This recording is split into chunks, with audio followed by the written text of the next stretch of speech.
Phone उठाओ, camera on करो, flash on करो, पिछला कैमरा ऑन करो, मोबाइल के सामने आओ, जो दिल में आए बोल पड़ो। So hey subscriber, good morning, welcome to my blog. आज का ब्लॉग स्टार्ट करते हैं। आज के ब्लॉग की जो ये इंट्रो थी, ये आप लोगों के लिए मोटिवेट के लिए, कुछ भी ना है तो भी शुरू करो। तो आज मेरे ऊपर कुछ ऐसा ही दिन है। तो पहले तो मेरी कंडीशन देख लो।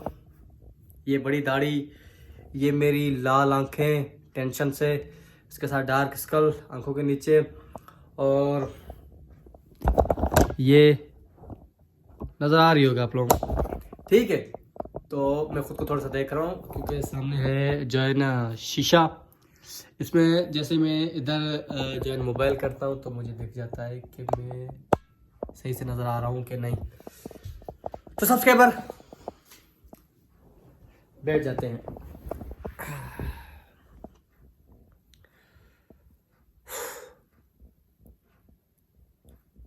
थका दिया है ज़िंदगी ने।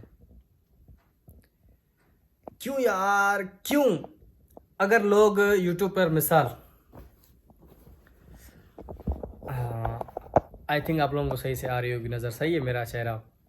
अगर यूट्यूब पर जो बंदे वायरल होते हैं, ठीक है, माशाल्लाह से, जिस तरह मिसाल देता हूँ डग्गी भाई, रजब भट्ट, इसके साथ साथ और जितने भी यूट्यूबर हैं, ठीक है, चाहे वो पाकिस्तान से, इंडिया से, किसी भी मुल्क से हों, ठीक है, तो जब वो कामयाब होते हैं तो वो हमेशा और ज़्यादातर वो चीज़ें क्यों दिखाते हैं? पैसा, पैसा, अयाशी, गाड़ियाँ, कि हमारे पास भाई ये है, शो ऑफ करते हैं। जब वो वीडियोस गरीब लोग देखते हैं जिस तरह मेरी तरह, तो वो भी कैमरा उठा के शुरू हो जाते हैं। हालांकि उनको चाहिए, जो बड़े बड़े यूट्यूबर हैं, वो हमें मोटिवेट करें, वो हमें ये ज़रूर करें, बताएं कि आप भी कैमरा उठाओ, यूट्यूब बनाओ ज़रूर, लेकिन वो बताए स्ट्रगल, ना कि वो शो ऑफ करे। तो बंदा जो है ना, जिस तरह जो गरीब बंदा है ना, उसकी मिसाल देता हूँ, वो दूसरे यूट्यूबर्स को देखकर, उनके गाड़ी, पैसा, बंगला देखकर, बस इतना देखता है, ज़्यादा कुछ नहीं देखता। गाड़ी, बंगला, पैसा देखकर जो है ना अपना कैमरा उठाता है, शुरू हो जाता है इस तरह मेरी तरह।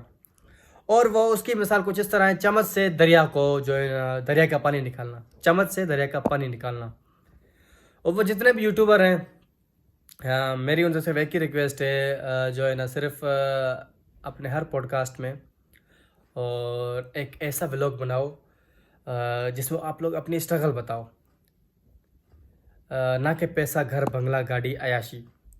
ताकि जो आने वाले जो है नई जनरेशन है, वो अपने ज़िंदगी के 3-4 साल यूट्यूब में गुजारते हैं, या 3-4 महीने ज़िंदगी के गुजारते हैं, या 2 साल गुजारते हैं, जो है ना यूट्यूब पर काम करते हैं, ज़ीरो रिस्पांस के बावजूद वो छोड़ जाते हैं, आते हैं, काम करते हैं, छोड़ जाते हैं, एक दिन व्लॉग, दूसरे दिन छोड़ कर फिर से, जिस तरह अभी मैं कर रहा हूँ, ठीक है। कंटेंट नहीं होता, टॉपिक नहीं होता, दोस्त नहीं होते, जो है ना अलग से जो है ना घर की परेशानियाँ होती हैं, ठीक है। अगर एक बंदा यूट्यूब पर आता है गरीब, 1.5-2 साल मेहनत करता है, बिना गाइड सुने, बिना आप लोगों के बताए, बस आप लोगों का पैसा, घर, गाड़ी, बंगला देखकर वो अपनी गुर्बत से तंग आकर शुरू हो जाता है। फिर चाहे उसे कुछ भी करना हो, चाहे गरीब को अगर आप लोग इतना कहें मैं आपको 10,000 दूंगा, आप सिर्फ जब रोड के बीच में नहा के दिखाओ तो वो करेगा, वो करेगा, वो 10,000 रुपये के लिए करेगा। इसी तरह ही ना जाने कितने मार्केट में, सॉरी मार्केट लफ्ज कर रहा हूँ, ना जाने कितनी जो नई जनरेशन है, ठीक है, वो कैमरा उठा के शुरू हो जाती हैं यूट्यूब बनाने में, 1.5-2 साल ज़ाया कर देते हैं। अगर एक गरीब, दो आप गरीब रखो, ठीक है, दोनों को आप दिखाओगे आपकी मंजिल पैसा है, ठीक है। एक को बोलो कि आप यूट्यूबर की ज़िंदगी देखो, आपको यूट्यूब पर काम करना है, और एक को बोलो कि आप मैकेनिक या मेडिकल या कहीं और जगह पर स्किल सीखो, ठीक है। अब वो 2 साल इधर काम करेगा, कामयाब नहीं हो, छोड़ देगा। लेकिन अगर ये वाला दूसरे साइड वाला गरीब 2 साल में कोई स्किल तो सीख लेगा, कुछ बन तो जाएगा। जिस तरह मैंने किया, मैंने अपनी स्टडी छोड़ दी सिर्फ दूसरे यूट्यूबर को घर, बंगला, गाड़ी, पैसा देखकर। मैं तंग आ गया था अपनी ज़िंदगी से, शुरू हो गया भाई यूट्यूब में, मैं भी यूट्यूबर बनूंगा, मैं भी। लोग ऐसे हंसने दिया, अपनी ऐसी हालत बनाई, ऐसी। मैंने कहा मसला नहीं है, कामयाब होऊंगा बताऊंगा, लेकिन कोई तो गाइड करे ना मुझे। कौन करेगा गाइड? यूट्यूब पर जाओ, 2 मिनट के काम के लिए 15 मिनट टाइम ले जाते हैं, कुछ समझ में नहीं आता क्योंकि टेंशन है अलग से। एक दो दोस्त होते हैं जो साथ देते हैं, बाकी सब तो हंसने वाले हैं।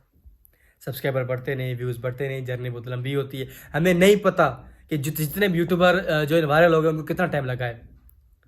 हमें नहीं पता कि उन्होंने कैसे खुद को कामयाब किया, कैसे खुद के अंदर इम्प्रूवमेंट लाई। हमें नहीं पता यार, हमें नहीं पता, हम सच में हमें नहीं पता। हमें पता होता हम कब से कुछ ना कुछ कर लेते।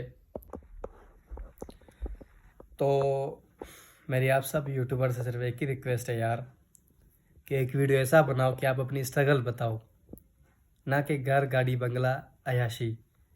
अगर मेरी ये वीडियो वायरल होती है, वैसे तो वायरल नहीं हुई, 89 वीडियोज अपलोड कर चुका हूँ। बाप रोज़ कहता है कि बेटा कुछ कर ले, मैं कहता हूँ एक दिन और, क्या पता ये वाली वीडियो वायरल हो जाए, क्या पता ये वाली वीडियो वायरल हो जाए, लेकिन नहीं होती। खैर, वो देख रहा है ना, वो देख रहा है और वो देखता ही रहता है। एक दिन वो कहता है कौन, और सब हो जाता है। अगर मेरी वीडियो ये वायरल हो गई तो मेरा आप सबसे सिर्फ एक ही रिक्वेस्ट है यूट्यूबरों से कि यार अपनी स्ट्रगल बताओ, ताकि घर, गाड़ी, बंगला, आयाशी, ताकि हम जैसे लोगों का तो 1.5 साल ज़ाया ना हो जाए।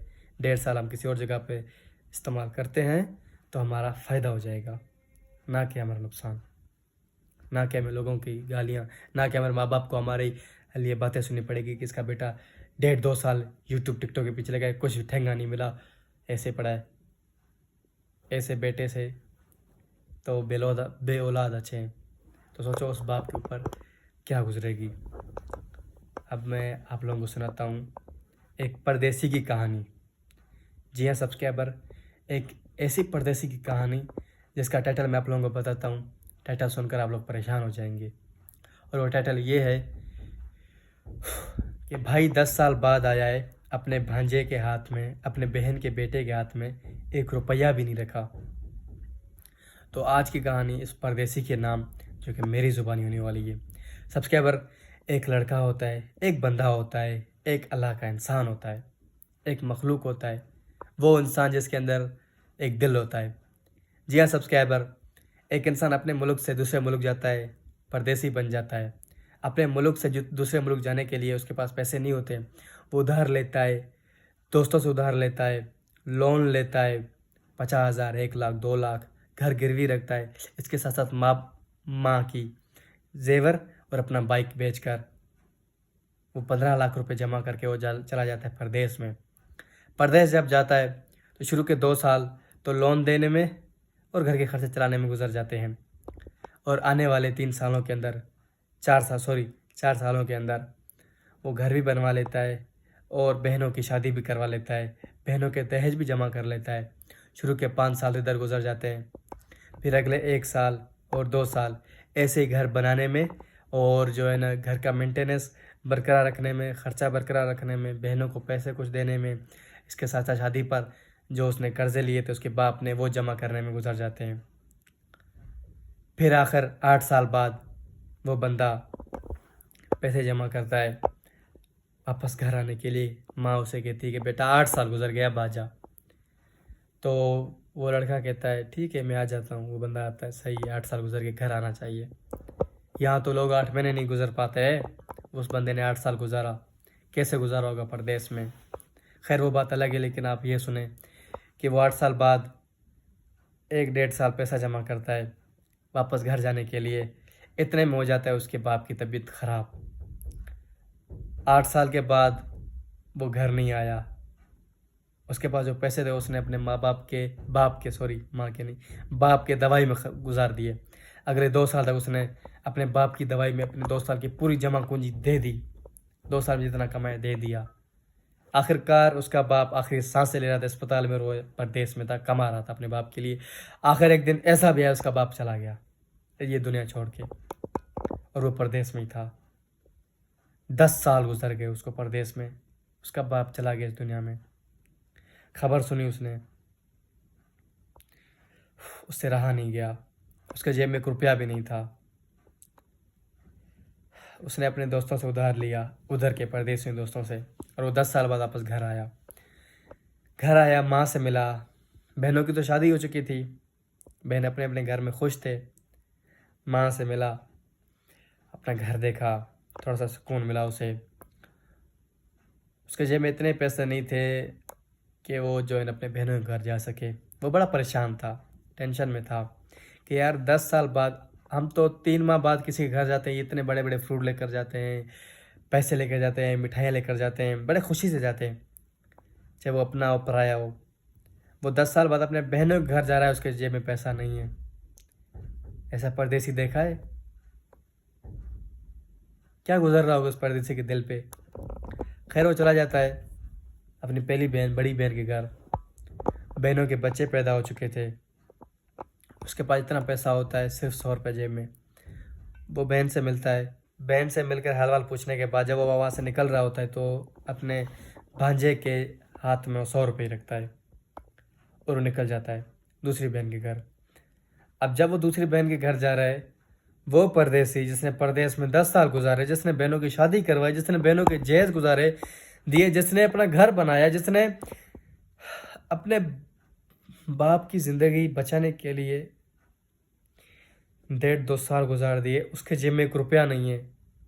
खाली जेब वो जा रहा है अपनी दूसरी बहन के घर, ये सोच के कि ये छोटी बहन है, इसने मेरे साथ ज़्यादा टाइम गुजारा है। ये दिल में नहीं रखेगी कि अगर मैं इसके घर खाली जेब जाऊँ, खाली हाथ जाऊँ। वो बहन से मिलता है, भांजों से मिलता है और चला जाता है वापस खुश होकर।